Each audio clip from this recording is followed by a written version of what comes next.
Ok, donc aujourd'hui on passe de la théorie à la pratique. On est dans l'atelier chez Techmas. L'idée aujourd'hui c'est de vous montrer comment entretenir votre machine et la préparer pour la piste. Donc je suis avec Gwenvael qui est chef mécanicien. Gwenvael, si tu veux te présenter rapidement ce que tu as fait. Bonjour à tous, moi c'est Gwenvael, je suis mécanicien au sein de Techmas Racing Team. Je m'occupe notamment de la moto de Kenny Forêt en championnat de France Superbike. Donc l'idée c'est vraiment de vous rapprocher de ce monde-là. Moi je suis pas professionnel, donc il y a des gens qui sont vraiment experts dans ce domaine-là. Donc l'idée c'est que vous ayez les meilleures habitudes possibles. Et d'ailleurs un grand merci à Techmas pour l'atelier parce que les conditions elles sont géniales. Et pour vous montrer les choses, c'est top. Donc c'est parti, on y va. Alors tension de chaîne c'est vachement important en fait dans le milieu hors compétition, un truc un peu sous-coté où on n'apporte pas trop d'importance parce qu'en fait si tu as une tension de chaîne par exemple trop dure, ton amortisseur va pas travailler, sans trop rentrer dans les détails mais ça va empêcher le travail de ton bras oscillant et en plus ça va venir vachement tirer sur ton pignon de sortie de boîte, c'est du costaud mais mine de rien ça peut s'ovaliser ou ovaliser les carters. On a déjà vu des trucs, là si tu pètes tout ça, tu pètes tout quoi. Et après à l'inverse, une tension de chaîne trop détendue, trop lâche, alors déjà il y a le risque de dérailler. Forcément. Et en fait, tu vas aussi avoir même si c'est trop détendu mais pas assez pour dérailler, tu vas avoir des mauvais feelings à l'accélération. Par exemple, la chaîne elle va avoir tendance à vachement faire des vagues. Ouais, j'ai vu ça en vidéo. Ouais, oui, avec ce que tu filmes, tu dois le voir des fois. Et au rétrogradage, pareil, tu peux avoir l'impression d'avoir des à-coups. La moto, elle cherche à te pousser. D'accord, ok. Donc c'est assez important. Ouais. Alors il y a quand même une plage, tu as quand même des points assez larges où ça va être correct. Pas non plus hyper précis, faut pas stresser sur ça, je veux dire, mais il faut quand même y apporter une certaine importance. Quoi. Et donc toi, tu as une méthode pour voir si elle est bien tendue comme il faut? Parce que j'ai vu à chaque fois, peut-être, je sais pas, il y en a, ils ont peut-être une astuce avec un tournevis ou j'en sais rien. Ah ouais, ça je te montrerai, c'est plus pour le serrage. Ouais. Mais là, par exemple, la moto, là tout est serré. Ouais.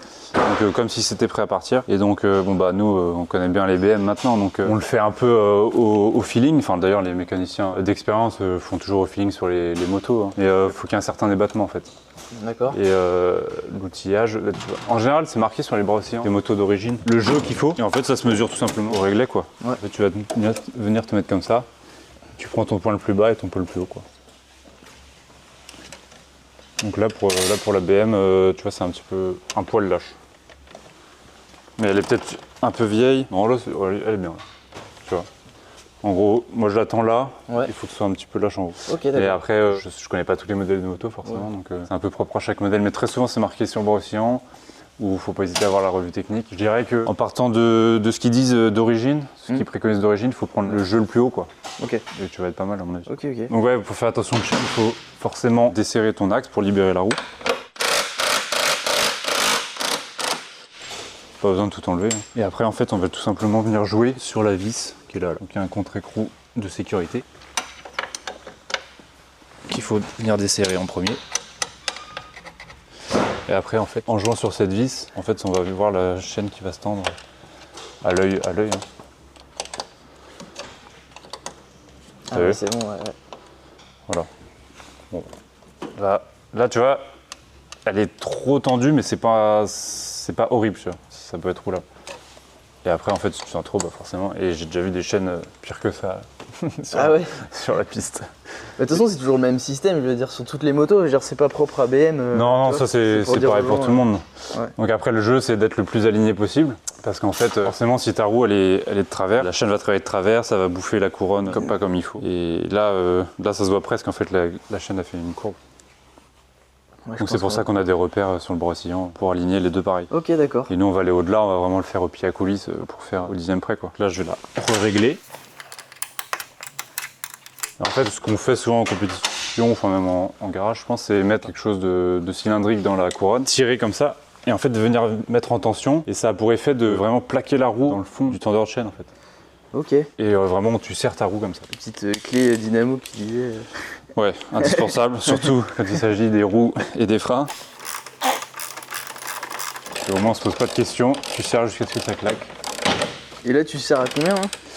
Là on serre à 100 Nm. Ça c'est propre à chaque moto, c'est pareil, il faut se référer à ce que dit le constructeur. Ouais. Et après forcément par contre il ne faut pas oublier l'outil dans la chaîne. Et ne pas oublier de resserrer le contre-écrou parce que ça pourrait dans l'absolu venir changer ton réglage en roulant quoi. Bon, ça, tu peux pas trop serrer le couple parce que t'as pas l'accès, mais... Et sur une chaîne, tu peux changer un maillon? Parce que j'ai déjà vu qu'il y a des chaînes où tu peux... Ouais, en fait, ça arrive qu'on vienne ajouter ou enlever un maillon pour être dans le fond ou dans le devant du bras oscillant. Alors ça, après, c'est pour des questions de réglage de comportement moto, ce que nous diront les ingés de faire. Ah, c'est complexe tout ça, hein. Ouais, bah là, on atteint un niveau un peu plus complexe, c'est bon. Ok, mais là, au moins, là, il y a les bases, au moins, c'est pas mal, quoi. Voilà. Ah, parce que pareil, quand tu viens changer une couronne, tu dois refaire forcément la tension. Ouais, forcément, ouais. Ça, mais après, attention, c'est quand même quelque chose qui se surveille parce que la chaîne, elle se détend forcément en vivant. Ouais. Surtout dans les premiers kilomètres. Et je dirais les 80-100 premiers kilomètres, il faut bien regarder. Après, ça a tendance à se stabiliser. Et puis, comme on disait tout à l'heure, hein, bien la nettoyer, bien la graisser pour avoir une durée de vie le plus longue possible, quoi. Ok. Genre, tu la dégraisses quand? Tu la dégraisses une fois que tu as fini direct les roulages ou... Ouais, nous on fait ça tous les soirs. Okay. Après, bon, ça fait deux séances d'essai par exemple. Non, ça fait partie du nettoyage général. La personne normale, elle a fini son roulage, elle la charge. Ouais, je sais bien. Et voilà, tu vois. Après, ça peut attendre d'être à la maison tranquille, mais pour bien préparer son roulage, je pense qu'il faut le faire avant, quoi. Déjà, c'est pour les checks sécurité de base. Qu'est-ce que tu conseilles en fait aux gens qui font de la piste avant d'aller rouler Avant de partir sur un roulage ou même prendre la piste tout de suite, il faut déjà checker les éléments de sécurité. Donc ça va de soi, mais les plaquettes, les pneus, tu peux faire à froid, c'est mieux. Les niveaux des fluides, de l'eau, de l'huile, c'est important pour la mécanique. Le niveau de liquide de frein, avec tes freinages, hein, c'est normal. Après, il y a des checks je pense que tout le monde ne pense pas. Par exemple, la tension de chaîne, c'est vachement important. Voir s'il y a un peu des fuites, ça peut qu'il y ait un petit suintement, des fuites d'huile, mais qui peuvent vite causer du tort. Je reviens de dire, sur les éléments de sécurité, ça peut être checker les serrages, quoi. Les principales choses qui vont se desserrer dues aux vibrations, ça va être les platines, les leviers de frein, et puis forcément tes étriers, hein, tu as toujours envie que ce soit bien serré, c'est mieux. Toi, tu fais un peu de roulage aussi à côté, un petit peu, ouais. Est-ce que tu vois parfois des énormités, des gens font quand même des erreurs assez grosses niveau sécurité? Je parle juste de niveau sécurité. Ouais, j'ai commencé un peu par le track day et heureusement cet organisateur du contrôle technique. Et c'est vrai qu'on voit pas mal de choses, des plaquettes mortes, des tensions de chaîne très tendues, des pneus, parce qu'il y en a aussi qui roulent avec des pneus de route complètement morts. Parfois, tu vois des choses que je juge graves. Ouais, bien sûr. Et d'après toi, est-ce que tu sais le lien entre la compétition et le monde amateur, est-ce qu'il pourrait pas impliquer des petites choses, tu vois, que vous faites? Parce que vous, c'est quand même c'est hyper carré. Bon, on essaye, ouais. Mais tu sais, par exemple, au niveau des serrages, je sais que par exemple, sur les vis, par exemple, vous mettez toujours des points de repère, etc. Ouais, un petit coup de marqueur, ouais. Ça, en fait, tu fais ton contrôle serrage au couple, donc avec une clé dynamométrique. Et après, en fait, le petit coup de marqueur, ça permet de voir très vite fait si ta vis, ça s'est desserré, quoi. Tu vois que c'est plus aligné, et puis voilà. Okay. Bon, après on y reviendra encore après, mais sur tout ce qui est vidange, etc. Généralement, la vidange pour la piste, vous les faites tous les combien de temps? Il doit même y avoir une différence avec la compétition, c'est-à-dire que vous faites peut-être une course et vous refaites la vidange, même pendant les week-ends de course, en fait, vous faites une vidange en fait, non? Ouais, non, nous en général on la fait juste avant le week-end de course et ça nous tient tout le week-end, quoi. Et puis on va le faire juste après. Mais sinon, je pense que pour du track day, nous on préconise à peu près tous les 1000 km, on va faire 6-8 journées de roulage en fonction forcément de la piste et du nombre de tours, mais ouais, à peu près ça, ouais. Ok, d'accord.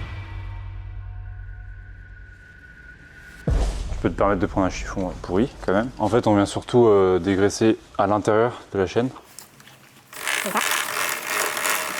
On met un peu partout et après, tout simplement, tu frottes. Faut quand même bien sécher parce que forcément, si tu mets de la graisse après, ça va s'annuler, tu vois bien. La graisse à chaîne, c'est pareil. Alors ça, c'est encore plus important dans l'intérieur de la chaîne. Et on va essayer même de venir viser dans l'absolu le pignon. Ouais, ok. Je sais pas si je le verrai dans le caméra. Et tout en faisant tourner pour en avoir bien partout. Et en fait, on va viser les rouleaux qui sont au milieu de la chaîne. On les voit là. Et les joints toriques entre les maillons. C'est de lubrifier un peu tout ça. En fait, le but, c'est de ne pas en mettre trop non plus parce que forcément, après, ça va en mettre partout sur ta moto quand ça va venir rouler, quoi. Ouais. Donc en fait, nous, à l'atelier, on voit des mecs qui graissent beaucoup trop ou pas du tout. Ok. Donc là, je vais mettre un chiffon pour pas que ça aille dans mon sabot, par exemple. Et là, je regarde ce que tu prends comme produit, c'est quoi? Bon, là, c'est du Chainlube. Hein, ouais, Chainlube. De chez Champion. Ok. Donc comme ça. Globalement, il faut qu'il y en ait un peu partout, quoi. Je fais tourner un peu qu'il y en ait partout et tu vois, demain ce sera bien, elle sera un peu collé. Et après, vu qu'on a fait l'intérieur, avec la force centrifuge, ça va venir se diffuser partout. Vous faites jamais de genre de... Putain, vous avez vu faire déjà sur certains week-ends de cours. C'est peut-être l'eau en fait, le liquide de refroidissement, non? Enfin, pas le liquide de refroidissement, je veux dire juste l'eau en fait, il y a dans le système. Quand on le change, tu veux dire? Ouais. Ça peut arriver, après ça peut arriver qu'on fasse des vidanges, hein, si malheureusement il y a un bruit suspect dans le moteur, parce qu'en fait l'huile, enfin la vidange, l'huile n'est pas forcément morte, mais ça permet de voir l'usure de ton moteur finalement. Des fois tu découvres des petits bouts malheureusement. Et après ouais, sur les courses, l'eau, mais c'est plus quand on va changer le radiateur parce qu'il a percé, des trucs comme ça. L'eau c'est moins grave. Est-ce qu'il y a des pièces que vous changez systématiquement à partir d'une certaine durée d'heure, hein? Vous avez une genre de checklist, genre ça doit faire tant d'heures et on change. Ouais, en fait ça va être propre à l'endurance où vraiment on a un kilométrage donné pour des pièces. On appelle ça le mileage. C'est parce qu'on va après une course d'endurance, forcément, c'est qu'elle s'interrompt pas, donc on essaie de suivre un maximum les kilomètres qu'ils ont. Et puis on sait qu'on a déjà vu une pièce qui a un défaut à 3000 km par exemple, et à 2008 ou par là, tu sais que tu vas faire attention, tu vas pas le mettre pour la course du moins. Tu vas faire en sorte de le changer avant, quoi. Le passer le maximum possible en essai libre et puis. Ouais, pour la chaîne, putain, ça c'est un truc. Comment tu vérifies comment tu sais que c'est bien. La chaîne, bah, elle va avoir des points durs, donc des fois elle va être bien tendue, des fois pas bien tendue, sur le même réglage si tu veux. Et après la chaîne, la compétition, c'est quand même quelque chose où on prête très attention. Donc pour le coup, ouais, je reviens sur ce que tu disais. Le kilométrage de la chaîne, c'est pareil, nous on les change tous les 1000 km parce que bah, forcément ça casse, bah, ça te nique ta course. Ouais, ta course elle est morte quoi. Ouais. Mais c'est ce que j'allais te dire, ouais, c'est une chaîne, ça peut casser, ça arrive en endurance, ça peut casser comme ça sans prévenir. Mais c'est peut-être des choses qu'on peut voir, notamment pas forcément sur les motos de compétition, mais tu préconises de la changer assez souvent aussi. Alors, la chaîne, je peux pas dire de kilométrage parce que ça dépend de la taille, ça dépend de la marque, ça dépend de comment tu l'entretiens aussi. Pour la nettoyer et la lubrifier le plus possible, surtout si tu as roulé sous la flotte, des trucs comme ça. Bah, je vais pas vous dire changer tous les 1000 km parce que là ça va coûter cher, mais ouais, non, je peux pas dire de kilométrage. Mais déjà sur l'entretien, parce que tu la graisses, tu la dégraisses, est-ce que tu as un produit spécifique que tu recommandes toi On n'a plus de marque de produits. Non. Non mais en gros ouais, ce qu'on appelle du chain cleaner, c'est du nettoyant chaîne. En fait ça dégraisse, mais vraiment spécialement la graisse de chaîne qui est très collante. Bien la nettoyer, la sécher, et après hop, tu la regraisses, tu fais bien tourner ton système. Et l'idéal c'est de ne pas repartir tout de suite avec parce qu'il faut qu'elle colle, qu'elle s'imprègne entre les joints, dans les rouleaux et tout ça. D'accord, donc en fait le mec qui va... Je dis ça parce que moi ça m'est déjà arrivé de le faire. Tu ouais. la dégraisses, 20 minutes, 20 minutes avant ton roulage, tu la regraisses, c'est pas optimal quoi. Bah écoute, c'est mieux que rien, mais non, c'est pas optimal. Okay. Moi j'aime bien le faire la veille de ma session par exemple. Et donc les plaquettes de frein, donc on peut voir les plaquettes sans forcément démonter, ouais. Mais c'est plus pratique et puis en plus ça permet de le démonter, voir comment ça marche déjà. Et tant que tu es démonté, tu peux en profiter pour le nettoyer. Là, bien souvent il y a deux vis, deux grosses vis.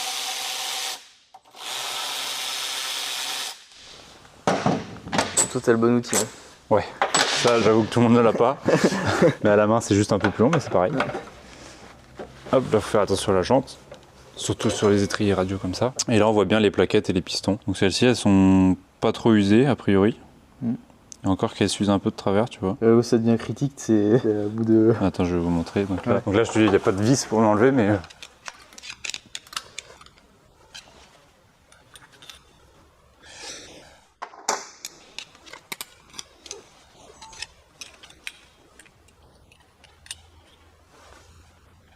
Donc déjà tu peux voir l'état de ton étrier parce que souvent il y a de la poussière de frein. Il y en a un peu là mais forcément il y en a sur les pistons. Ouais. Et on voit là où ça stagne souvent, il y a un peu de poussière. D'accord. Ouais. Et ça peut expliquer le fait qu'elles sont un peu usées en biais. Donc nous on aime bien en compétition appairer les plaquettes, tu vois, 4, je sais pas si on voit le 3. Ouais. Et comme ça on aime bien les remettre toujours au même endroit. Ok, d'accord, ouais. On sait comme ça d'où vient l'usure, si elle n'est pas uniforme quoi. Comme c'est le cas là. Donc les plaquettes, le principal caractéristique qu'on a surveillé forcément c'est l'usure des plaquettes. Donc on a la plaquette en elle-même et il y a ce qu'on appelle la garniture de frein. Donc c'est vraiment la partie avec les deux creux là. Et donc justement quand tu vois plus ces petites rainures, c'est que ta plaquette elle est morte. Alors c'est juste avant qu'elle freine plus du tout. Et là ça commence à être vraiment critique quand tu les vois plus. Tu vois par exemple là, on est censé avoir 3 rainures et on voit plus du tout celle-là là. Et sur le côté de profil, c'est encore pire, on la voit plus du tout. Donc tu vois, il te reste un peu de garniture par sécurité, mais là c'est à changer direct, n'hésite même pas. Et après, pour aller un peu plus loin, on va aussi regarder le voile des plaquettes. C'est-à-dire quand on les met de dos, tu vois, il y a un petit écart alors que c'est censé être plat tout le long. Donc celle-ci, c'est pas les pires. Mais ça, dans le jour, c'est pas quand elles sont neuves, elles sont pas comme ça. Donc c'est-à-dire qu'elles sont un peu en banane finalement. Et ça, c'est pas grave pour la sécurité, mais tu perds en feeling. Et bien souvent, nous, on les change avant pour ça. Que pour les garnitures. Voilà, alors j'ai beaucoup vu dans ma petite expérience, des plaquettes remises à l'envers. Parce que tu peux vite les foutre à l'envers, tu sais, elles sont presque symétriques, donc tu peux vite faire n'importe quoi. Les pistons comme ça, c'est pas trop dur à remettre, justement? Bah là, tu vois, j'ai pas enlevé l'étrier là-bas, donc ça va. Mais sinon, ouais, c'est un peu drôle. Ça, c'est pareil, il faut faire attention de ne pas les sortir, parce que sinon, c'est plus la même opération. Donc, ouais, bien être vigilant là, à les remettre dans le bon sens. Ouais. C'est pour ça que tu disais que vous, c'était marqué aussi. Bah, nous, c'est plus pour mettre la bonne au bon endroit, Ouais. pour vraiment surveiller l'usure, mais c'est surtout de mettre bien forcément la garniture côté disque en fait. Et ça, c'est vraiment un truc où tu rigoles pas. Si t'as un doute, le faire par quelqu'un qui connaît vraiment ou au moins le contrôler, quoi. Et les pistons, tu passes un coup de soufflette aussi, généralement, enfin tu les nettoies, tu En fais fait, quoi? ouais, nous on les nettoie vraiment avec un produit. On est pas sponsor d'Asti. Ouais, en gros, c'est presque du savon en fait. C'est un dégraissant. Un dégraissant, un base d'eau, ouais, tu viens frotter en fait. Un dégraissant à base d'eau, ouais. Il y a Ouais. des trucs qui sont pas recommandés à faire, hein, tu vois, genre. Ouais, le nettoyer un frein, c'est un peu paradoxal, mais en fait, ça va venir assécher tes joints. D'accord. Tellement c'est sec. Ok. Et en plus, ça nettoie pas vraiment la poussière de frein. Tu peux déjà les souffler pour enlever la poussière qu'il y a sur le dessus. Ouais. Et après, ouais, un dégraissant bien rincé à l'eau. Et pour aller plus vite, un petit coup de soufflette. Mais ce que je fais aussi, ouais, si je peux te montrer. Après avoir nettoyé, c'est graisser les pistons. Bon, alors ça commence à être un peu des outils spécifiques pour sortir les pistons. En fait, c'est une pince qui vient prendre sur l'extérieur du piston. Parce que si tu prends à l'intérieur du piston, pardon, parce que sur l'extérieur, tu vas venir marquer ton piston avec une pince multiprise, par exemple. Ah ouais, du coup, tu peux. Et une fois que ça passe dans le joint, ça va couper le joint. Ah ouais. Donc, on se prend bien à l'intérieur parce qu'à l'intérieur, ça craint rien. Et avec ça, tu peux le tirer et le tourner. Et ce que je vais faire, après avoir nettoyé mes étriers... Je veux dire, c'est presque l'outil indispensable. Bah, parce que... Il faudrait que ce soit indispensable. En fait, je vais mettre un petit coup de dégraissant, de dégrippant. Dégrippant? Je vais mettre un petit coup de dégrippant, ouais. Pas trop, parce que forcément, ça glisse, donc si ça va sur les plaquettes... Donc tu vois, la marque, là, je vais la frotter. Avec un peu de paille de fer, en fait, aussi, pour venir frotter gentiment. Et faire ça sur tout le tour du piston. Et comme ça, il travaille bien. Faut vraiment que tu puisses normalement les repousser à la main, quoi. Mais bien souvent, les gens font pas ça. Et après, quand tu veux vraiment les nettoyer, c'est hyper dur, quoi. Sauf que si toi, t'as du mal à les pousser, forcément, t'as du mal aussi à les pousser dans l'autre sens avec ton levier, quoi. Ouais. Vous les nettoyez souvent, ça, régulièrement? Tous les jours de roulage, ouais. Ah ouais. En fait, ça, nettoyer sa moto, c'est hyper important, en fait. Ça permet de l'observer et de la regarder de près. Et souvent, et moi y compris quand je roule, hein, quand tu viens de finir de rouler, tu veux juste rentrer, t'es fatigué. Et t'as surtout pas envie de faire de la mécanique. Ouais, c'est sûr. Mais c'est hyper important. Il vaut mieux le faire poser chez toi après, mais... Donc là, on le renfile. Bon, là, pareil, t'as un serrage particulier aussi Ouais, donc d'abord je vais les approcher là. Hop, juste avant le contact. Donc là, sur la plupart des motos, il y a des pions de centrage, mais je pompe d'abord mon frein. Parce que déjà, comme ça, c'est fait. Ouais. Parce que ça, c'est pas dans la pitlane que tu t'en rends compte ou au premier virage. Et en fait, je vais venir serrer mon étrier en maintenant la pression de frein. Et ça va venir centrer ton étrier directement sur ton disque et sur tes pieds de four. Ouais, donc serrage au couple.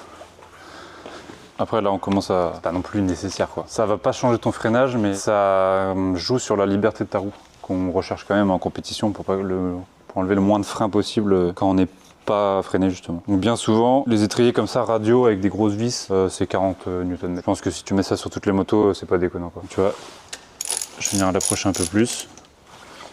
Freiner là. Et là au serrage, jusqu'au clic.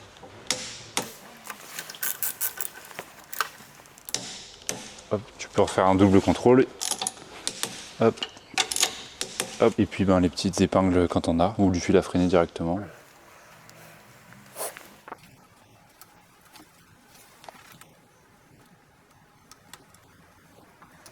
Hop. Ok, parfait. Et voilà. Et d'ailleurs, c'est un truc qui me fascine, ça, c'est en endurance. Quand la moto elle revient, toi, tu dois faire un check rapide des choses. Ouais. Est-ce que tu as une sorte de checklist que tu fais rapidement dans ta tête? Ok, là je vérifie que la poignée de guidage, j'en sais rien, elle revient. Ouais, carrément. Après, quand t'es mécanicien, t'as pas forcément le temps, hein, parce que tu changes ton étrier.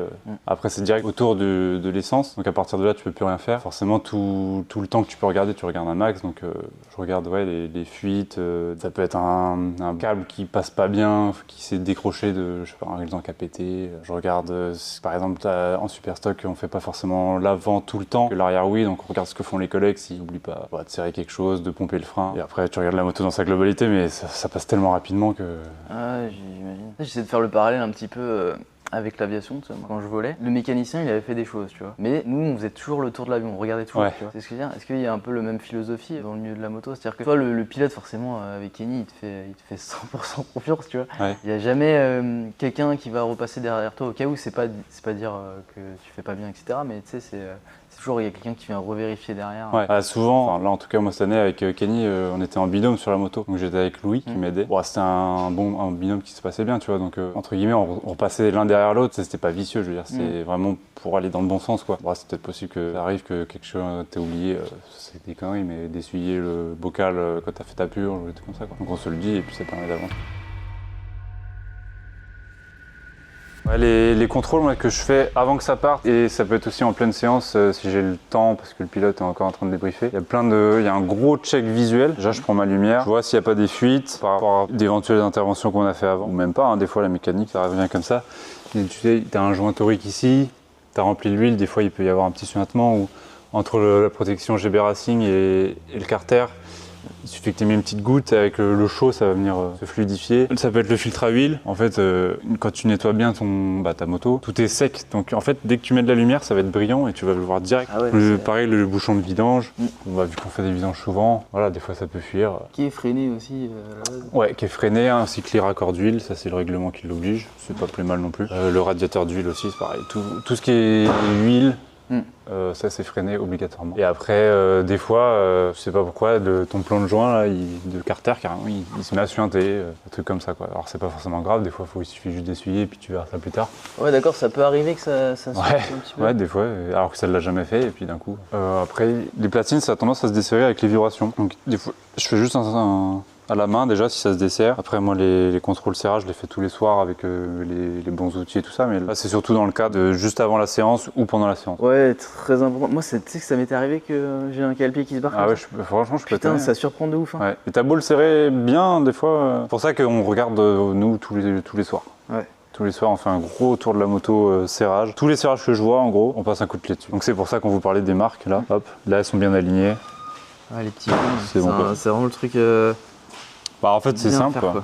Ouais, là c'est pareil. Ensuite, j'attends de voir ce que me dit le pilote, hein, mais complet frein s'il n'y a pas une perte de mordant, quelque chose comme ça, même si on s'en rend plus compte en roulant. Et après ça peut être des petits suintements qui viennent de là. Si tu as fait la purge, t'as très souvent du résiduel. Donc pas là, sans forcément s'inquiéter. Non mais il faut regarder. Si c'est juste du résiduel ou si ça commence à couler tout le long, déjà c'est plus grave quoi. Bon, après les banjos par exemple, là tu vois, il y a les traits aussi. Ça bouge pas normalement. Bon, t'as une lumière avec moi. Truc con aussi, je regarde le niveau d'huile, même s'il est chaud, mais voir si c'est dans la bonne bulle. Ouais, important. Et en fait, il faut regarder un peu toutes les vis, parce que des fois, tu te rends compte que tu vois trois filets de ta vis, et tu te dis, oula, là, c'est pas normal. La garde d'embrayage, je la regarde souvent aussi. La garde d'embrayage, c'est très important. C'est la distance là avec le levier. Juste avant d'embrayer, quoi, tu vois, je mets pas de force avant de vraiment faire ça. Ouais, normal qu'il y ait une petite... Il en faut, et à peu près 5 mm. D'accord. Parce que si tu n'en as pas assez, en fait, ton embrayage il va pas s'embrayer correctement. Donc il peut avoir tendance à patiner et à s'user prématurément. Et si tu en as trop, c'est l'inverse, c'est-à-dire qu'il ne sera jamais complètement débrayé. Ok. Quand après maintenant avec les motos modernes, tu n'y touches plus trop, mais... Et comme je te disais tout à l'heure, tu sais, sur les poignets, là, il y a du fil de fer. Tu sais. Ouais, le fil à freiner sur les poignets, en fait, c'est que ça dérange pas et que ça dérange plus. Ok, c'est le confort. Sinon on peut aussi les coller, mais c'est quelque chose quand même qui s'use, on le voit là. Celle-ci elle est pas bien vieille, mais ça s'use vachement. On verra pas forcément. Avec la crispation et tout ça quoi. Donc, je regarde aussi les bouts de faisceau, s'ils passent pas à des endroits, tu vois là c'est sorti par exemple. Ouais. Si ça vienne pas. Là par exemple, tu vois, si tu oublies de mettre ça peut venir dans le disque et couper ton capteur de roue avant par exemple. Ah ouais. Donc il y a un peu des passages. Plus tu connais ta moto, mieux tu sais la contrôler en fait. Ouais, c'est ça. C'est important de la regarder souvent sa moto. C'est un peu con à dire, mais ça, la tension de chaîne, comme je dis. Ouais, qu'on a regardé. Parce que nous on change les roues très souvent. Parfois, enfin même toujours en séance. Donc tu sais des fois si t'as pas bien calé la roue bien sûr. avec le tournevis dedans, ça peut jouer un petit peu sur ta tension de chaîne. Ouais, la température d'eau, parce que nous en fait on roule sans ventilateur. Donc à l'arrêt, donc quand elle est dans le box, là il n'y a personne qui va la refroidir, enfin elle va pas se refroidir toute seule. Ouais, ok. Donc nous on met des souffleurs. Ah ouais, important, ouais, parce que... Ouais, c'est vrai que je ne l'ai pas marqué je crois ça. Mais... Effectivement. Ça on regarde vachement la température, faudrait pas que ça aille au-dessus de 105 degrés quoi. Je veux dire, de base, dessus il y a un ventilateur. D'origine ouais. Ouais, il faut l'enlever exprès pour... Nous on l'enlève parce que de 1, ça fait du poids. Et de 2, en fait, quand tu roules, ça freine quand même le flux d'air. Par contre, à l'arrêt, quand il va se déclencher, bah, là, ça crée du flux d'air. Et nous, on l'enlève. Donc pour ça, bon voilà, après, je sais pas si tu le mettras, mais... Ouais, non, mais carrément, tout le monde n'a pas ça, quoi, je veux dire. Ah ouais, non, tout le monde n'a pas le je pense truc Milwaukee. Okay. En track day, tu laisses le ventilo, en vrai, mais... Ouais, c'est sûr. Mais du coup, j'observe souvent la température d'eau et d'huile de la moto. Ok, d'accord. De toute façon, avant de rouler, pareil, important de bien la faire chauffer. Ouais. Oui, on l'a pas dit ça. Donc tu as une certaine température. Souvent, je vise les 90 degrés d'eau. Tu vois, on va faire un premier démarrage 1 heure avant le début de la séance. Après, une demi-heure avant et 5 minutes avant. Et en fait, vu que l'eau refroidit plus vite que l'huile, à chaque fois qu'on la redémarre et qu'on revient à 90 degrés d'eau, ça permet à l'huile de vraiment bien se chauffer, quoi. Et de se mettre en pression, de mettre le circuit en pression et tout ça, quoi. Ouais, pour l'usure des composants, etc. Ouais. Aussi, Bon, que le moteur soit bien chaud, puis ouais, forcément l'usure. Ouais, carrément. Et juste comme ça, le moteur, vous le vérifiez, enfin, vous l'ouvrez à partir d'un certain kilométrage, pareil, alors, pour vérifier. Les éléments qu'on contrôle dans le moteur, vraiment, ça va être l'embrayage, qu'on regarde assez souvent. Ouais. Ça, ce qui les flingue surtout, c'est les départs. Okay. Si tu fais pas de départ, en vrai, t'as pas besoin de le regarder souvent, mais ouais, vraiment de le faire cirer et tout, là, ça les abîme assez vite. Donc on les contrôle souvent. Et après, non. En vrai, on n'y touche pas trop. Bah, une vidange souvent quand même, ça aide aussi à l'usure, à que ça aille plus dans le temps, quoi. Et après, tu peux faire un jeu aux soupapes, mais ça dépend des kilométrages que tu fais à la saison. On préconise, par exemple, nous sur les BM, à 3005, la grosse révision moteur. Okay. Là, tu démontes tout, tu ouvres tout, et puis souvent, il faut faire les coussinets. 3005, ça va vite quand même, non? Je me rends pas compte en vrai. Bah... en fait, je sais pas la moyenne des mecs qui roulent, combien ils font. On a des clients qui font énormément de kilomètres et d'autres pas du tout. Donc vraiment la moyenne de ce qu'on côtoie, je sais pas. Mais sur un week-end de course, par exemple, ça fait... Un week-end, c'est 400 bornes max. Ah ouais, ok. Toi, j'aurais pensé... Ça, c'est pas beaucoup, quoi. Mais c'est 400 bornes à fond. En track day, bon, les 2 premières, tu vas tranquille. C'est clair. Puis la dernière, tu veux pas t'abîmer, quoi. Ok, nickel. Ah ouais, non mais c'est important, c'est pour ça que moi quand je volais avant, ouais. Quand on faisait une action sur un moteur, ou qu'on devait couper un moteur par exemple, même pour exercice, on disait tu confirmes moteur 2, etc. Ouais. Oui, je confirme, c'est vraiment une double vérification, tu vois. Parce Alors, que mine de rien, en endurance, quand tu remets par exemple une roue, ouais. etc., il y a intérêt que le truc il soit ouais. il soit bien, quoi. Même si t'as pas le temps de forcément vérifier. Bah, souvent dans les gros teams, t'as quand même. Alors toi tu fais, par exemple, moi j'étais à l'étrier, donc tu changes ton étrier. Et souvent t'as quand même des mecs, on est plus ou moins tous mécaniciens dans l'équipe, donc même celui qui est au pneu, forcément il est là pour le pit stop, donc il regarde ce que tu fais. Donc si jamais t'as oublié de serrer ou si t'es pas resté, une demi-seconde pas assez sur la péteuse, c'est des trucs qu'on peut se dire, quoi. Bon bah là c'est trop tard. Mais... Après je veux pas parler dans des pilotes, mais je pense que dans la pit lane, par réflexe, ils pompent tous le frein, voir si tout est bien rapproché, s'il n'y a pas des trucs bizarres. Moi ça m'impressionne. La première fois que tu fais l'étrier, putain, tu dois avoir un peu la pression. Enfin, faut rester dans un état de quand même t'es vigilant. On va pas dire que t'es stressé, pas un mauvais stress, mais il faut que tu sois actif et faire clairement. les choses calmement pour que ça se passe. Ouais, ça se fait pas d'un coup, c'est pour ça qu'on s'entraîne pas mal quand même. Tu te dis si tu sers pas assez, ça peut être grave, mais si tu sers trop, ça peut aussi être grave parce que si tu viens foirer ton filetage, ta vie ça sert plus à rien non plus. Donc c'est un truc, faut visser droit aussi, c'est des conneries, mais quand tu essaies d'aller le plus vite possible, faut y prêter attention quand même. Donc là, ça va être démontage, remontage des pneus. Pliage, quand c'en est ton métier, tu gagnes vachement de temps. Ouais. Là, tu prends quoi là de base pour le démontage et tout? Donc là, pour la wire, c'est assez simple, hein. C'est juste la douille qu'il faut bien. Ouais. La clé dynamo pour le remontage. Ouais. Et bon, pour se faciliter la vie. Et la douille, c'est combien? Là, c'est du 34. Ok. C'est pas forcément pareil pour toutes les motos? C'est même assez spécifique, 34. Ouais. Je pense que souvent c'est 30 ou 36. Ouais. Après, je lâcherai pas tous les modèles, mais après, là c'est vraiment un jeu d'enfant parce que sur la BM, on a un système qui tient la roue. Ouais. Je vais vous montrer ça. Donc déjà, on enlève l'écrou.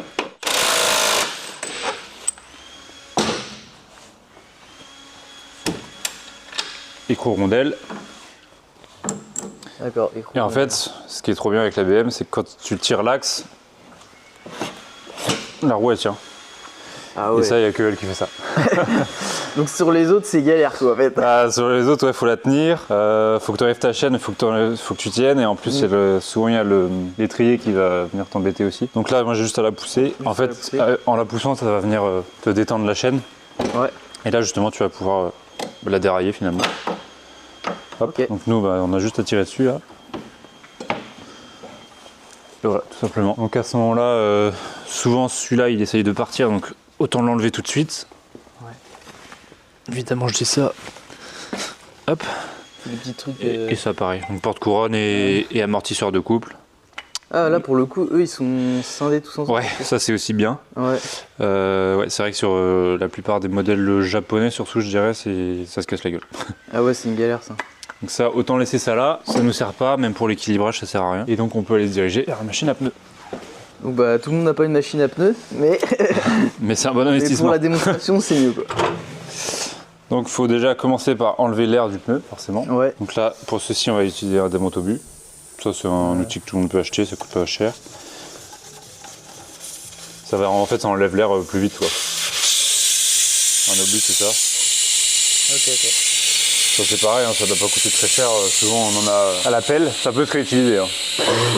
Tu peux remettre le même. Et ensuite, quand ton pneu sera complètement vidé d'air, il faut décoller le pneu de la jante. Ouais. Et ça, quand t'as pas de machine à pneus, c'est vraiment plus dur à faire. Ouais, c'est vraiment surtout bien que collé. Tu peux bien abîmer la jante, non si ouais, aussi, ouais. Donc souvent, souvent, ce que tu vas avoir en track day, c'est des trucs manuels. Ouais. Il y a plusieurs types. Il faut surtout, en fait, l'espèce de sabot là, comme il y a sur la machine à pneus. Ouais. Faut bien caler ta roue. Alors déjà, faut bien caler ta roue, parce que si tu le fais par terre et tout, faut faire attention de ne pas l'abîmer. Ouais. Donc soit mettre un vieux pneu en dessous ou des cales en bois. Mais il faut bien la caler aussi, parce que tu vas forcer. Et surtout avec le talon, l'espèce de mâchoire, on va venir au ras, parce que c'est vraiment collé derrière ça finalement. Ouais, ok. Donc faut venir au ras, mais sans pour autant venir l'abîmer comme ça, quoi. Parce que là, tu peux, surtout avec la force de ça, tu peux complètement tuer ta roue, quoi. Alors attention aux roues qui ont des capteurs, donc nous c'est le cas. En fait on a un capteur qui est derrière la valve. Ah ouais. Okay, et bon, en track day c'est pas souvent, mais il y en a quand même comme ça. Okay. Donc il faut faire attention de ne pas le mettre pile en face. Ah ouais, ok. Sinon on verra après, mais ton pneu va venir complètement éclater ton capteur. Et ça coûte assez cher comme ça. C'est sûr. Donc là il faut le décoller un peu partout.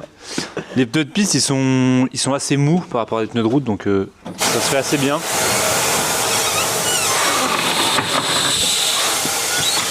Là, tu vois, il est décollé partout de ce côté-là.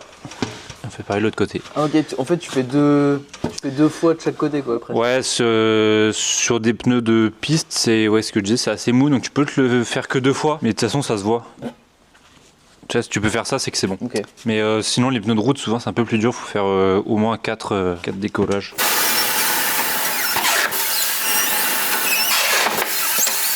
Hop, donc là le pneu est décollé, une bonne chose de faite. Et ensuite, on va prendre la jante dans les 4 morts de la machine. Ouais. Quand tu as une machine évidemment. Le mieux, c'est de le mettre de côté où on voit le sens de rotation du pneu. Parce que c'est pas sur toutes les marques, là sur les Michelin c'est marqué des 2 côtés. Ah ouais d'accord, ok. Et où, donc les Michelin n'en ont pas, mais il y en a qui ont des petits témoins qu'il faut aligner à la valve. Donc en gros mettre le côté de la roue où il y a le plus d'indications. Comme ça tu la vois directement et tu peux aligner en fonction de... Ouais, là on voit pas forcément quoi. Là il n'y a pas d'indicateur sur les Michelin, mais on voit le sens de rotation là. Ah ouais, très important. Ouais, okay. Voilà. Donc là je vais le mettre, là il y en a des 2 côtés, donc je vais le mettre de ce côté par exemple. Et c'est pareil, les jantes ont des capteurs, il faut prendre la valve juste après le bec de canard. Parce qu'en fait quand on va venir faire levier avec le démonte-pneu, on peut aussi abîmer ton capteur. Donc là c'est une étape assez importante pour pas tout abîmer. Il faut avoir un peu l'habitude quand même. Je viens d'abord en caler dans 2. Et après resserrer gentiment.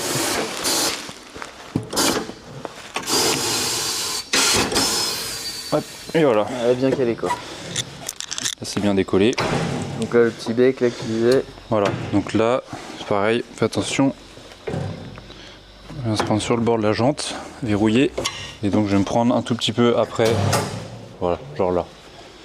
Là c'est pas mal. Le démonte-pneu pour faire levier. En fait avec ça on va venir choper le talon du pneu.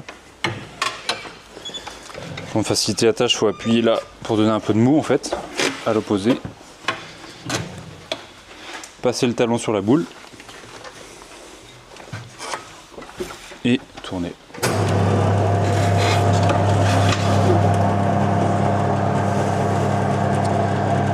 bien un tour complet. Je remets la valve après mon bec s'il y a un capteur. Et quand je vais venir lever, en fait, là, il faut que je rechoppe le deuxième talon.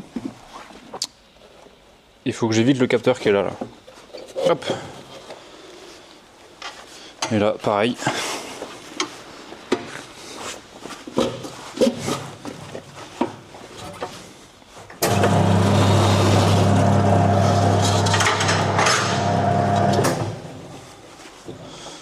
Voilà. Ok, voilà. Donc, le capteur. Voilà. Donc ici, ça dépasse quand même pas mal, il y a assez de, ouais, c'est balèze quand même. de porte-à-faux. Donc bon, voilà, je remets le même pneu, mais quand on met un nouveau pneu, donc bien repérer le sens de rotation, qui est là, en l'occurrence. Donc il faut bien s'imaginer la jante, comment elle est mise, comment elle va travailler. Souvent, il y a le sens des bâtons qui aide quand même. Tu vois qu'ils sont un peu profilés logiquement, j'ai envie de dire. Et pour les pneus, quand on a des repères, souvent c'est des points rouges ou jaunes qu'il faut aligner à la valve. Là, après, là, il n'y en a pas forcément. Là, il n'y en a pas sur les Michelin, il n'y en a pas. Sur les Michelin de la gamme performance, il n'y en a pas. Après, si c'est pas aligné, c'est pas très grave parce que ça aide à l'équilibrage. Vu que nous on fait l'équilibrage après, si c'est pas aligné en soi, ça nuira pas aux performances du moment que c'est équilibré. Par contre, le plus important, c'est vraiment le sens de rotation. Il est fait pour travailler comme ça, faut suivre ce qui est écrit. Donc ce que je fais, moi je le mets d'abord à l'envers pour graisser le talon du bas. Ça c'est de la graisse à pneu, c'est un peu, on appelle ça aussi du savon. Ouais. En fait c'est pas gras, mais ça lubrifie, ça aide à glisser quoi. Ah, parce que sinon c'est trop galère. Ouais, c'est trop galère et en plus tu risques d'abîmer ton pneu, de couper en fait le talon. Ah ouais, ok, c'est bon. Et là, là il est mort. Quand ton pneu tu le payes 250 balles, 300 balles. Ouais, c'est sûr. Donc bien faire les deux côtés. Ah, c'est pratique sur les week-ends de course quand t'as le camion Michelin avec les ouais, gars là pour le faire parce que ah bah tu viens c'est un gain de temps quoi. Ah ouais, c'est clair. Donc là, moi je refais une dernière fois que j'y vais dans le bon sens. En fait, il faut bien le caler sur le bec là-bas. Ouais. Le mettre le max que tu peux à la main. Là, il faut faire attention au capteur parce que ça vient se resserrer dessus, tu vois.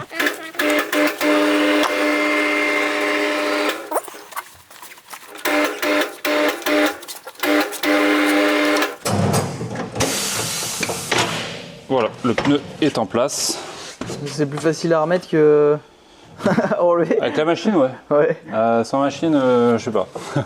C'est pareil. Ouais, c'est vrai qu'avec les trucs à la main, là, on en a vu des gars galérer. Ouais, c'est clair. Ouais, normalement, t'es chaud pour ta séance. Hein. Ouais. Et avant de remettre l'obus, en fait, on vient gonfler les pneus parce que l'obus, bah, ça freine le flux d'air. Et pour bien coller le pneu, il faut qu'il y ait un maximum d'air. Donc là, on va voir le talon qui se lève. Ouais. Hop, et voilà, l'envoi est bien mis partout. Souvent les pneus pètent. En même temps ça fait bam bam. Et là tu sais que c'est bien collé. C'est ok, quand ça pète c'est moussi. Ouais c'est ça. Ça surprend mais après on vient remettre l'obus en lieu et place. Donc là forcément quand je vais enlever le gonfleur ça va faire un peu de bruit. L'obus ça sert pas trop mais suffisamment quand même, il faut prêter attention, ça peut quand même vite fuir.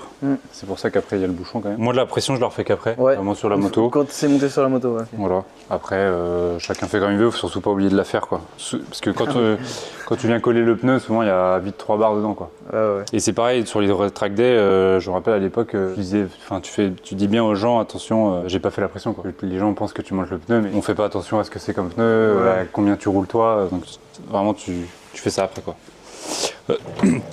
Tant que je suis là, je vais en profiter pour enlever les anciens plombs d'équilibrage. Donc pour ça, il faut une petite spatule pour faire le levier. Alors le mieux c'est en plastique, sinon tournevis et chiffon hein, pour pas abîmer ta jante. Et en fait, il faut juste glisser sous le plomb. C'est juste collé aux double face en soi. Là, tu enlèves le scotch, parce que sinon t'en as partout, ça fait moche. Et ça se réutilise pas. C'est à usage unique. Ensuite l'équilibreuse. Alors celle-ci c'est une manuelle. Dans les garages on voit souvent des grosses machines. C'est automatique en fait. Mais ça c'est un peu plus simple. Hein, ça. C'est de la physique en fait. Donc on vient le mettre sur un axe bien libre. La roue va tourner, c'est normal.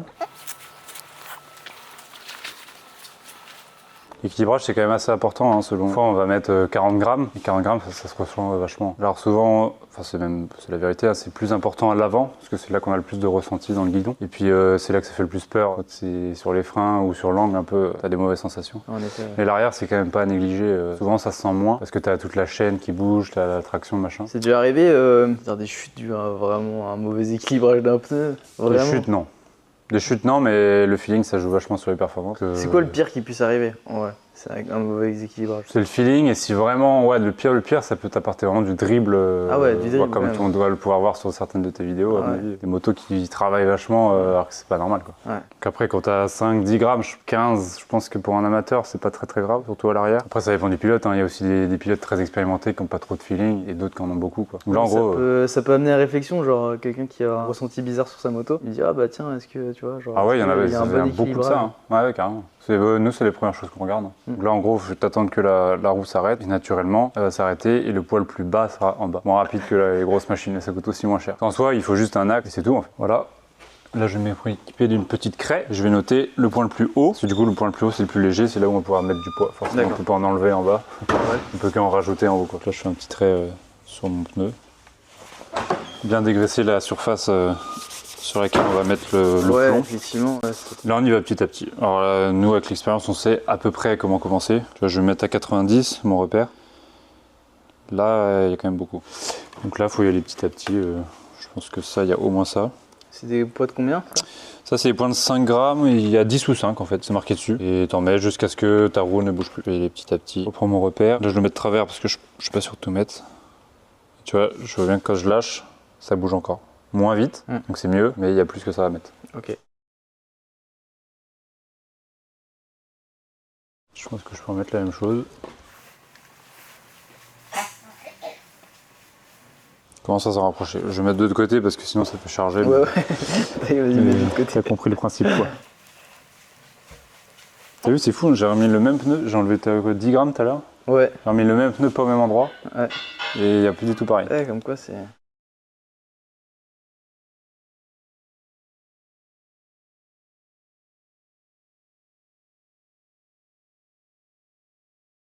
Voilà, ça bouge plus. Ouais. Hop, donc normalement c'est bien collé, mais pour encore plus de sécu, un petit bout de scotch.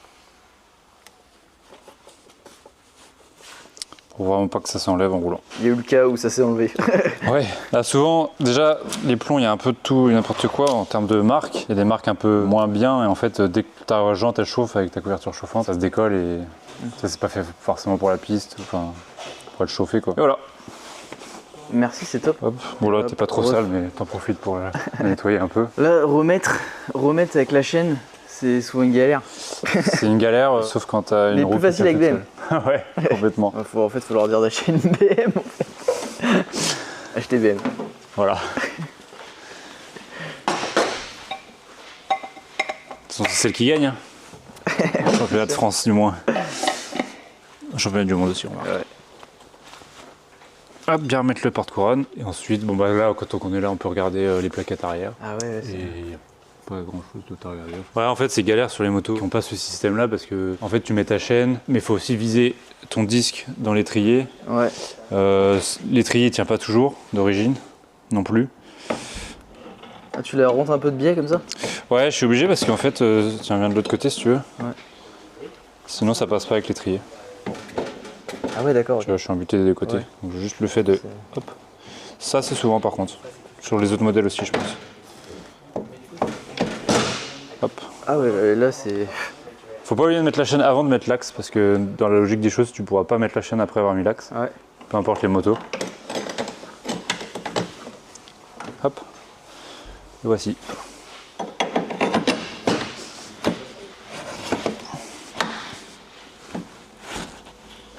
Sinon t'es forcément obligé de détendre un peu la chaîne avant de l'enlever la roue, on va dire. Tout à l'heure, j'ai même pas vu. Ouais, pareil, je l'avais avancé. Ouais. Et même les roues qui tiennent pas, t'es obligé de jouer avec et tirer. Ouais, donc là, ouais, c'est quand même... ça va, c'est un peu... Bon, là, c'est royal. Normalement, les mécaniciens, ils aiment pas faire les roues arrière. Mais sur les BM, tu es content. Tu kiffes. Là, je remonte tout quand même. Ouais. Ah, mais le problème à l'avant, c'est que t'as les étriers aussi. Ouais. Ça, c'est un peu chiant. Ah, ça, par contre, c'est toutes les motos de Ouais, t'as pas le choix. course. Dès qu'il y a 2 étriers, ouais, c'est... Mais quel est le plus long finalement? Est-ce que c'est l'avant? Est-ce que c'est l'arrière? Ah, là, sur la BM, c'est clairement l'arrière le plus rapide. Sur une moto normale, enfin normale, ouais, ça va se valoir, je pense. Donc là, pareil, le petit tournevis. Ouais, c'est ça, le petit tournevis pour bien venir caler la roue dans le fond du tendeur de chaîne. Bien entendre tout ça. Je vais venir serrer de l'autre côté. Donc à la clé dynamométrique.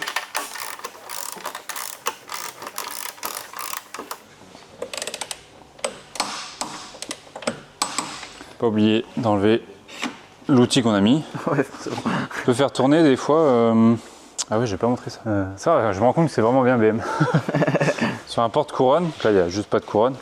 Il y a toujours une entretoise derrière, sur tous les modèles. Sauf que celle-ci elle tient. Chez BM elle reste. D'accord, ok. Sur la plupart des autres motos, ça tient pas et ça arrive qu'elle tombe, qu'on s'en rende pas compte, qu'on la remette pas. Oh, putain. Et là, ça fait du dégât là. Mais souvent déjà tu serres ta roue beaucoup plus. Donc il sort beaucoup plus de ton écrou, ton axe. Et en fait quand tu vas venir tourner ta roue comme ça, c'est pas libre, c'est très très dur. Comme ça là. Donc ça c'est pas normal. Donc voilà, je disais ça pour je fais tourner ma roue. Ouais. Et surtout pas oublier de pomper le frein en fait. Ça c'est le réflexe qu'on a, mais je pense pas que c'est le seul cas de tout le monde. Ouais. Parce que comme tu as vu, quand j'ai enlevé la roue et remis la roue, Ouais. j'ai mis de travers et en fait ça a tendance à écarter les plaquettes. Ouais, effectivement. Donc je pompe pour rapprocher les plaquettes. Ouais. Et voilà. Ok, ouais, très important. Ok, super. Et pareil à l'avant, encore plus important à l'avant, je pense. Et là, ça me fait penser à un truc important, tu sais, le glaçage des plaquettes. Ouais. C'est dû à quoi, tu vois? Parce que j'en ai entendu plein de fois sur les roulages, ouais, j'ai changé mes plaquettes, mais elles sont déjà mortes, tu vois ce que je veux dire? Ouais, carrément. Ouais, il y a des marques de plaquettes rodées. Alors c'est vrai que nous avec SBS, on est vraiment pas emmerdés. Je dis pas ça pour faire spécialement de la pub, mais nous on les rôde même pas. Mais c'est vrai que la plupart des plaquettes, au moins pour la route, je pense que tu utilises en piste, je veux dire, faut leur mettre une première chauffe tranquille et les laisser refroidir. Techniquement, scientifiquement, je saurais pas te dire ce que ça fait, mais ouais, ça fait un revêtement tout brillant sur la plaquette et forcément elle glisse quoi. Ok, d'accord. Tu vois, ça c'est un tu truc. perds en mordant. C'est un truc que j'avais pas du tout conscience. Moi, c'est genre, ok, Ouais. les plaquettes, je les mettais. Ouais. Et ça te l'a fait? Non, même pas, j'ai jamais eu le problème. Peut-être ouais. que je roulais pas assez vite, tu vois, c'est pour ça, tu vois. Peut-être. Ouais, t'avais la bonne marque. Mais non, ouais, voilà. Bon, par rapport aux pneus, les bons réflexes avant d'aller rouler, c'est évident qu'il faut regarder les pressions à froid d'abord, etc. Mais si toi, t'as un tips particulier à donner, vous roulez en Michelin, donc de toute façon, les pressions elles vont pas être pareilles sur un Michelin que sur un Forcément. pneumatique, mais t'as un conseil à donner sur, on va dire, la bonne logique, c'est-à-dire par exemple, tu fais tes pressions à froid, si t'as pas de couverture chauffante, tu vas rouler, tu fais une chauffe, tu reviens, Ouais. tu recontrôles. Ouais, ça c'est nickel. Après, ouais, si t'as des couvertures, la pression à froid elle est pas très importante. Vaut mieux mettre un peu plus haut à froid, comme ça t'enlèves de l'air chaud quand elle est chaude, enfin quand tout le pneu est chaud, plutôt que remettre de l'air frais, il va re-se-dilater, machin. Donc là, ça déséquilibre un peu tes pressions. Ça c'est quand t'as les couvertures. Après, ouais, quand t'as pas de couverture, vaut mieux viser exactement ce que tu disais, hein, mettre la pression à froid indiquée, aller rouler un peu. Et après, au bout d'un moment, dans la journée, ça va se stabiliser aussi avec ton niveau et puis la température de la piste qui va arrêter d'augmenter à un moment donné. Après, au niveau amateur, on n'est pas... tu vois bien, il y a des plages d'utilisation. Ouais. En compétition, on va vraiment chercher précisément au dixième de barre près, la pression idéale, mais au niveau amateur, on est plus large. Quoi. Ouais, les pneus, ils sont quand même pas faits pour fonctionner précisément. Donc là, pour la purge, qu'est-ce que déjà au niveau outillage, ce que t'as pris toi? Ouais, l'outillage pour la purge des freins c'est assez simple. Alors en l'occurrence une clé de 8, souvent c'est du 8 pour ouvrir les vis de purge en haut et en bas. Ouais. Et du chiffon parce que il y en a qui vont aller un peu partout quand même. Et puis forcément du liquide de frein. Sinon c'est assez simple. Et de la patience. Et donc toi tu disais, vous les faites tous les combien de temps les purges? En fait les purges ça va dépendre principalement du feeling que tu as. Ouais. C'est selon la marque, de la moto, du système de freinage et du liquide, ça a une usure plus ou moins prématurée. Nous, avec le produit VPI et le système de freinage d'origine de la BM, on le fait après chaque week-end de course. Quoi. Okay. Sinon, ça dépend de la température d'ébullition et un peu l'humidité générale, ton rythme, forcément. Mais c'est principalement le feeling qui va faire office de juge. Quoi. Donc pour ce faire, il faut déjà accéder au bocal de liquide de frein. Donc là, on est sur le frein avant. Alors, ce que je vous conseille de faire au préalable, mettre un petit chiffon. Parce qu'en fait, c'est vrai que le liquide de frein, c'est très corrosif. Ouais. Donc ça a vite fait d'abîmer la peinture, le vernis, les pneus, surtout les pneus, faire attention. Et donc, on va préparer l'outil en bas pour ouvrir la vis de purge. Et on va mettre au bout une durite avec un bocal, c'est assez facile à fabriquer. Ouais. Hop, on appelle ça une olive ou un purgeur. Et en fait, on va venir pomper le frein. Pas besoin d'appuyer très fort, hein, mais juste pomper. Maintenir la pression en haut. Sur le levier et ouvrir, et là on va voir le liquide qui sort en fait. Alors, la première fois c'est souvent assez serré. Et continuer de maintenir la pression en haut jusqu'à revenir jusqu'au guidon. Et là on peut voir il y a des petites bulles, mine de rien, alors que le pilote s'en est pas forcément plein. On referme, pas trop fort, Et là on repompe jusqu'à ce que ça devienne dur.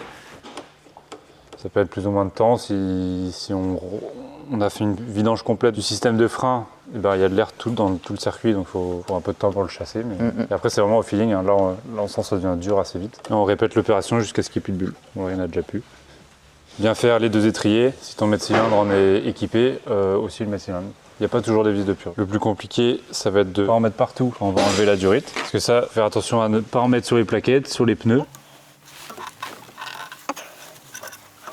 Et ensuite bien essuyer, parce que du coup il y en a plein dans le purgeur, pas que ça aille partout. Donc là, petit life hack, il faut faire des espèces de petits roulés comme ça, qu'on vient mettre dedans. Hop. Et ça va venir s'imbiber. Tu vois? Ok.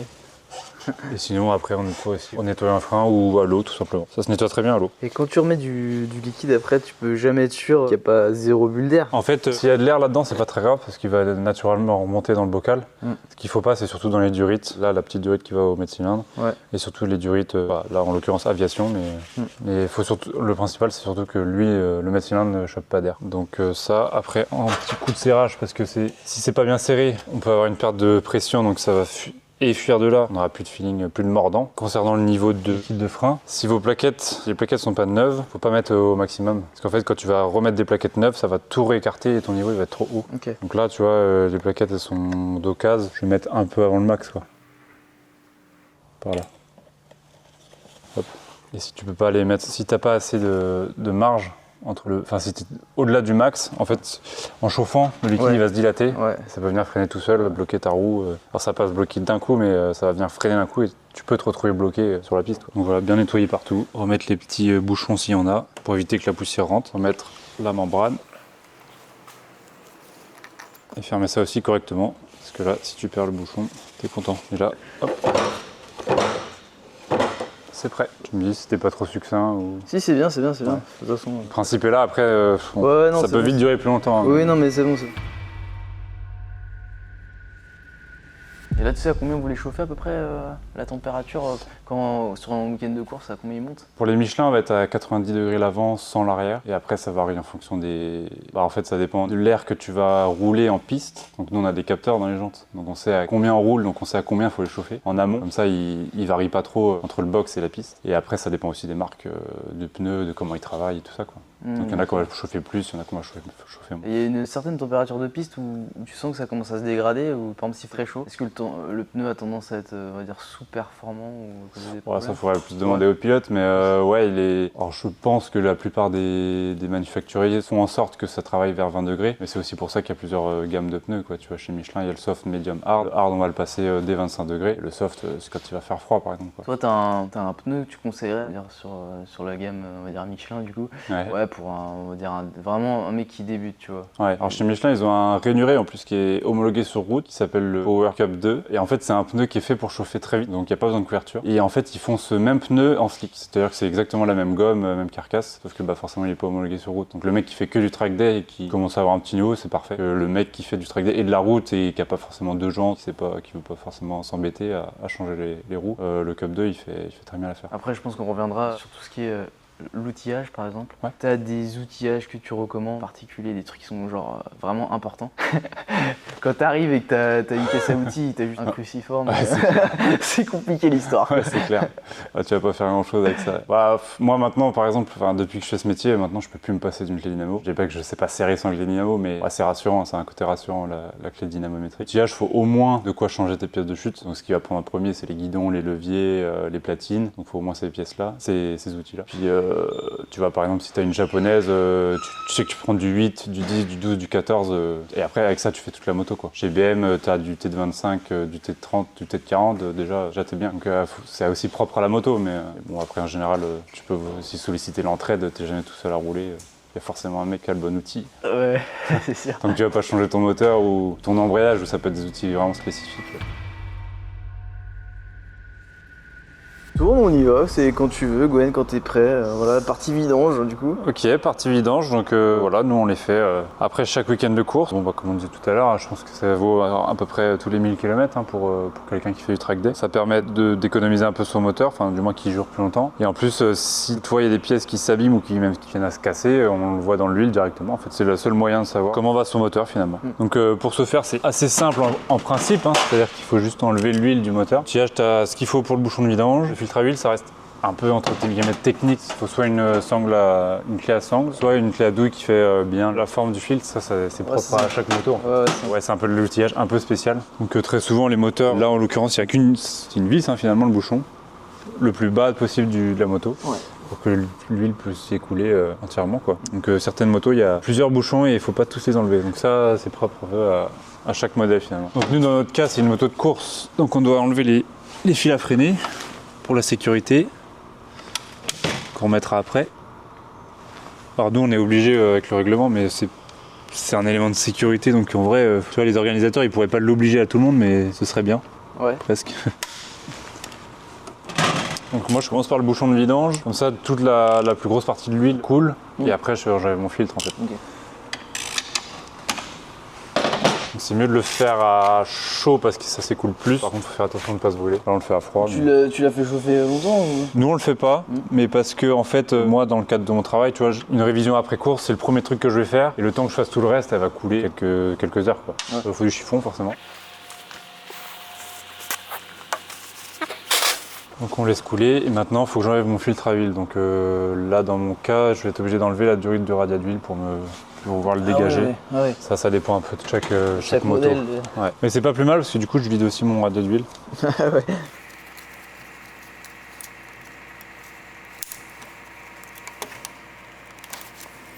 Je fais de lumière comme ça. Ouais carrément. Hop. Le fait d'avoir le bon outillage là aussi ça va être bien. Ouais là ouais. Bon après avec une boîte de cliquet je pense que je peux tout faire mais.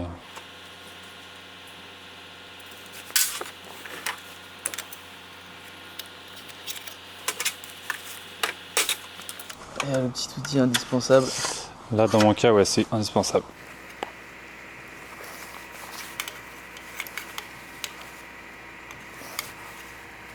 Toujours plus dur à enlever que ce serre. Bon, on se serre quand même au maximum, mais ça c'est pareil, il y a plusieurs écoles entre guillemets pour le filtre à huile.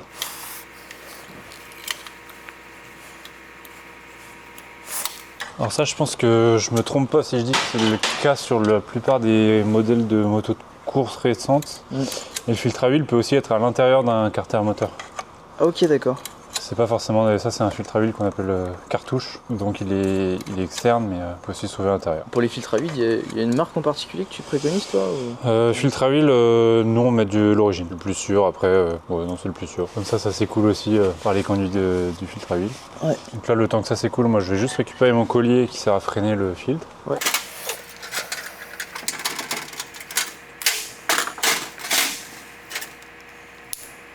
Alors, le filtre, on le change systématiquement.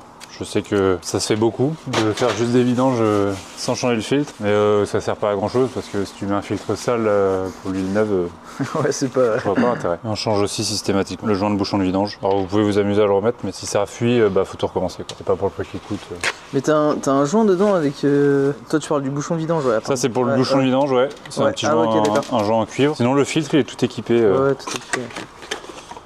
Voilà, ça ressemble à ça. Donc ça c'est vraiment le filtre type cartouche. Ouais. Oui c'est vrai, effectivement le joint de bouchon vidange c'est quelque chose que j'avais pas forcément pensé. Ouais alors ça va pas fuir, ça peut suinter quoi, mais pour le prix que ça coûte et plus tranquille à le changer tout de suite. Là, ça coule encore. Hein.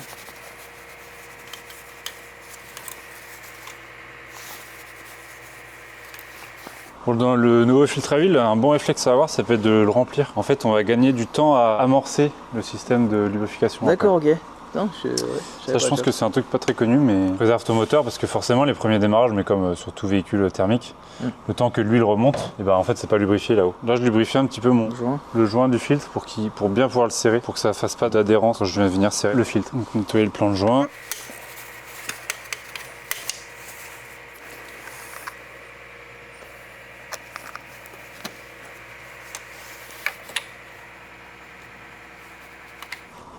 Et en fait, les fils cartouches, très souvent, tu le serres à fond à la main et ça suffit. Hop.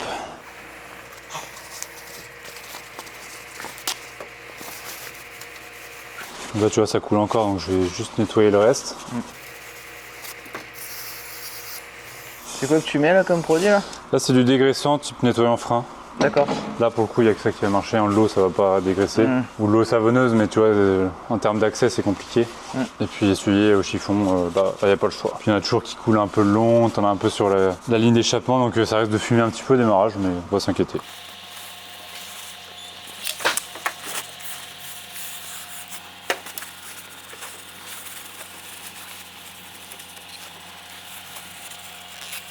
Donc là, les joints comme ça, il faut faire attention de ne pas les couper. Je vais les mettre gentiment. Et sur la vis, là, je vais mettre du produit qu'on appelle du frein filet. C'est une espèce de colle en fait pour les vis, pour tout ce qui est filetage. Je vais en mettre un peu sur ma vis. Voilà, comme ça. Ouais, très léger quoi. Ouais, c'est très efficace, ça sert à rien d'en mettre beaucoup. Ça, c'est une bonne sécurité si on n'a pas la possibilité de mettre du filet en fer à freiner. Bien sûr, serrage au couple. Pour les serrages au couple, nous on le sait avec l'expérience. Maintenant, c'est soit faut se référer aux données constructeurs, soit après c'est mécanique. Ça dépend du diamètre de la vis, du pas de la vis, du matériau. D'accord. C'est normé, je veux dire. Donc ça c'est bon, bah, tant que ça coule encore, je vais freiner le... Ouais, c'est long ça aussi. Bah, normalement tu fais autre chose, mais bon. Donc ça c'est pareil, c'est de l'outillage spécifique quand même.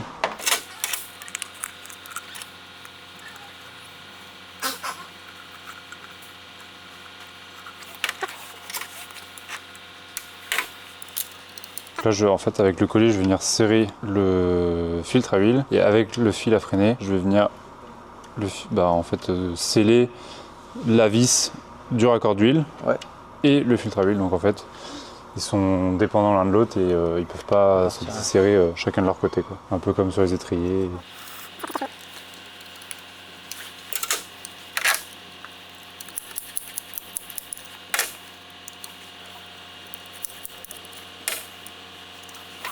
J'aime bien que ce soit bien fait ça, mais ça sert à rien en soi.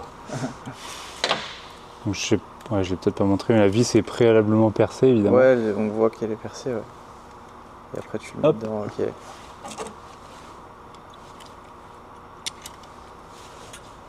Et là, rebelote.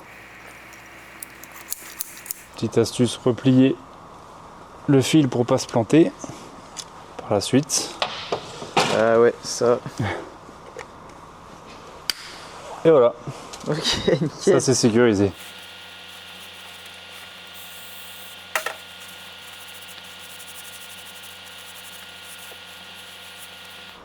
Le nouveau joint.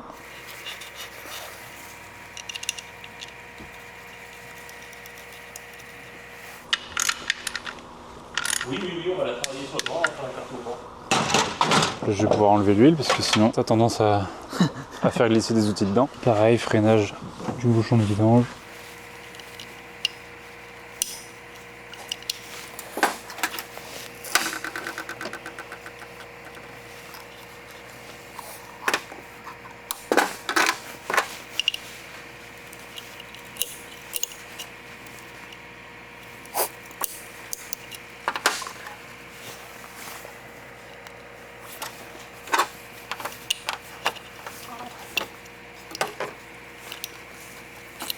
Moi je suis prêt de mon côté. Oh il est dégueulasse.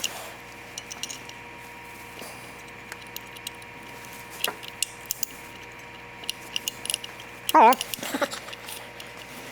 C'est un petit peu ça.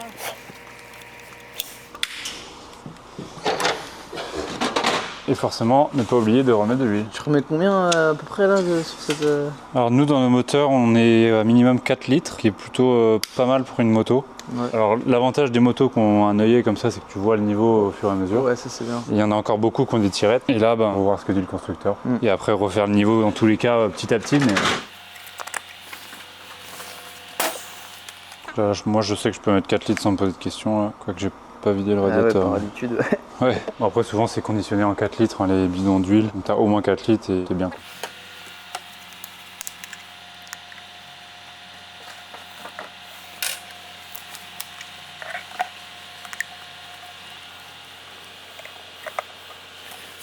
Et là, à ce bidon-là, on va voir l'huile arriver en bas. Il y a déjà 3 litres, on voit même pas.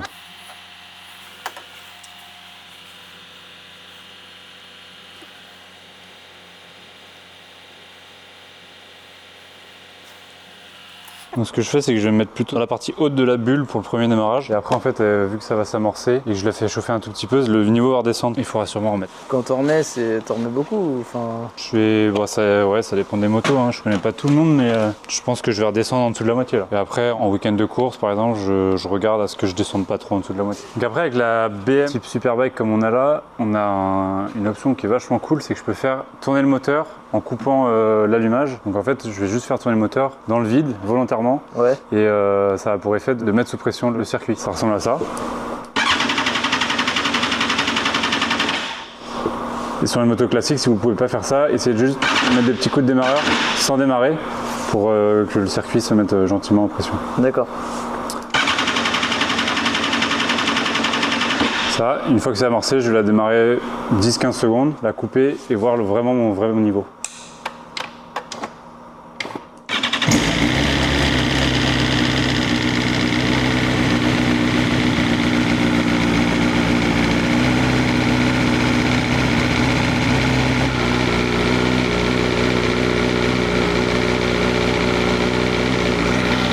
Hop, là je vais laisser tranquillement l'huile redescendre, le temps que je finisse de nettoyer ou je nettoie mes étriers par exemple. Remonter dans la bulle et puis je ferai le complément. Ok, donc j'espère que ça vous aura apporté des réponses. Franchement, on a essayé de faire un truc assez détaillé, c'est plutôt long. Si vous avez des questions, n'hésitez pas à les poser en commentaire. En tout cas, si ça vous plaît, il y aura d'autres vidéos derrière sur des sujets peut-être même plus complexes si besoin. En tout cas, merci à toi, Gwen. C'était vraiment super cool. Merci. Même moi, j'ai appris pas mal de trucs. Ouais. Donc voilà, on se dit à la prochaine et puis à très vite. À la prochaine.